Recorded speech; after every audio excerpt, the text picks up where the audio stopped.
if you get C2 Xilonen, which I'll keep stressing you don't need to get C2 Xilonen, you will find your pyro carries are suddenly doing a lot more damage. And it's not just your on-field pyro carry, it's also all the pyro DPSs on your team. Because when you activate the pyro source sample just by EN2ing, your pyro carries suddenly get 45% extra attack. So for some characters using some weapons, that can often end up being quite a lot of attack. For 5-star characters using 5-star weapons, you're usually seeing like 400, potentially even 500 more attack. For 4-star carries using 5-star weapons or vice versa, you may be seeing upwards of the high 300s, and then for 4-star characters using 4-star weapons, you're probably going to be seeing attack buffs in the lowish 300s.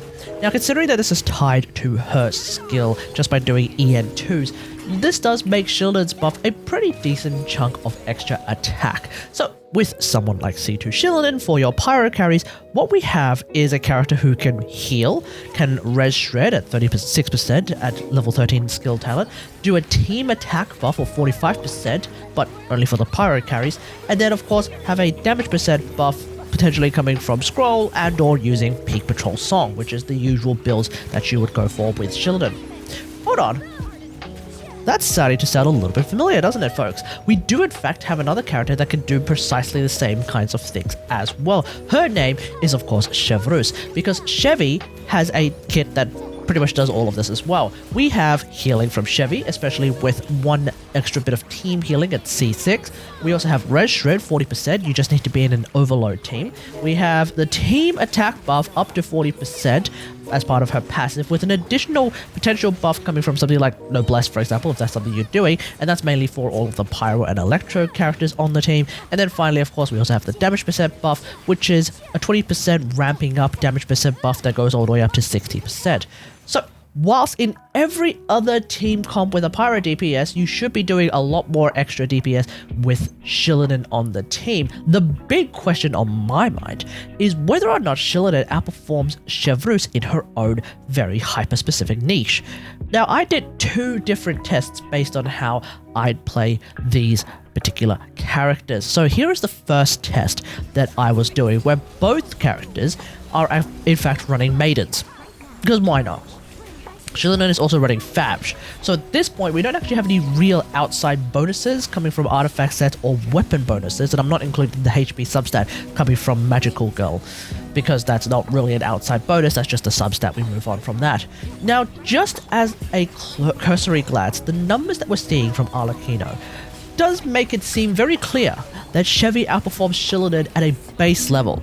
And that may be because Chevy's damage percent buffs are part of her C6 and therefore part of her kit, as opposed to being tied to an artifact set or a weapon passive.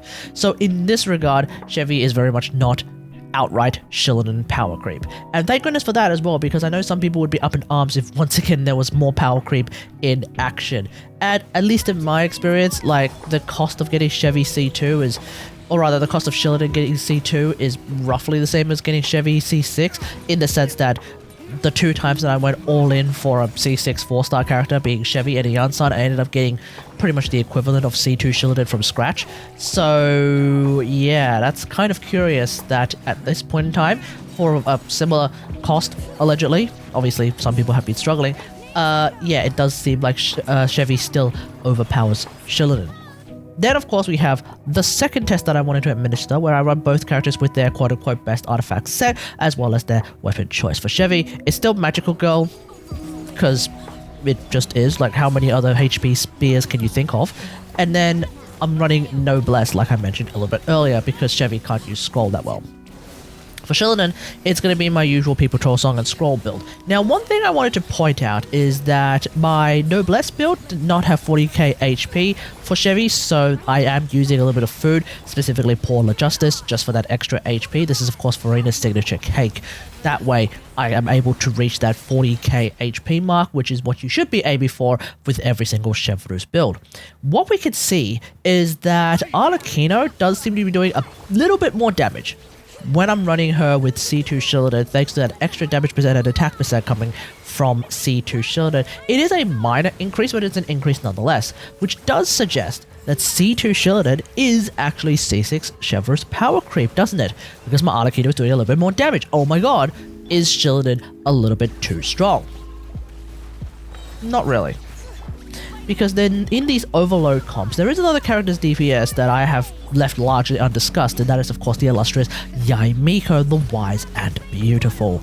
Because let's remember what's going on with Xilonen's C2. It is a buff that the character receives based exclusively on the element that they are. They do not receive the buffs from the other characters present in the team. This means that Miko doesn't get the Pyro attack percent buff. Miko gets the Electro buff instead, which I'll talk about later because it's a much more interesting buff in my opinion, but it deserves its own video. Suffice to say, she's not getting a damage increase. And so because of that, she's doing less damage, but Arlecchino is doing a little bit more.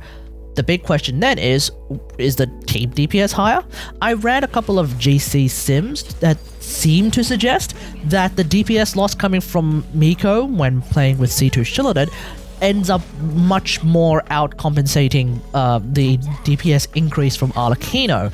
And so it seems to me the overall DPS of the team is better if you're running C6 Chevreuse. But on top of that, the Xilonen scroll buff, which is a pretty major part of Xilonen's buffs, only works obviously if you can crystallize either Pyro or Electro, and this is crystallized. So first off, we have global crystallized cooldowns, but then secondly, it's really hard to double crystallize a team like that.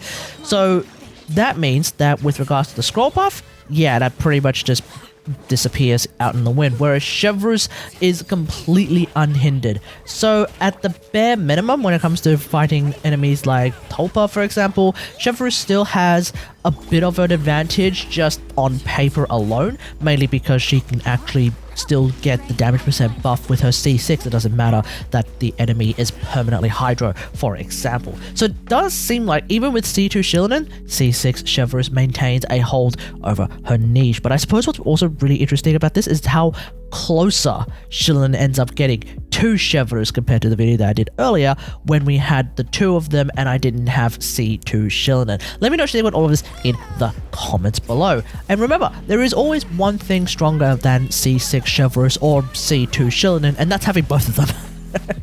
So that way you can play, let's say, a Chevy Overload comp one side and then a C2 Xilonen comp of a variety of descriptions on the other side and just have a really good time, at least in Spiral Abyss. Anyway, hope you guys enjoyed. If you like this video, hit that like button, subscribe for more Genshin Impact action. Until next time, I'll see you guys later. Thanks for watching. Bye. Things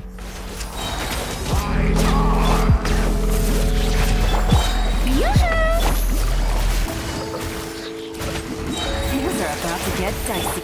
Hear the echoes of the valley!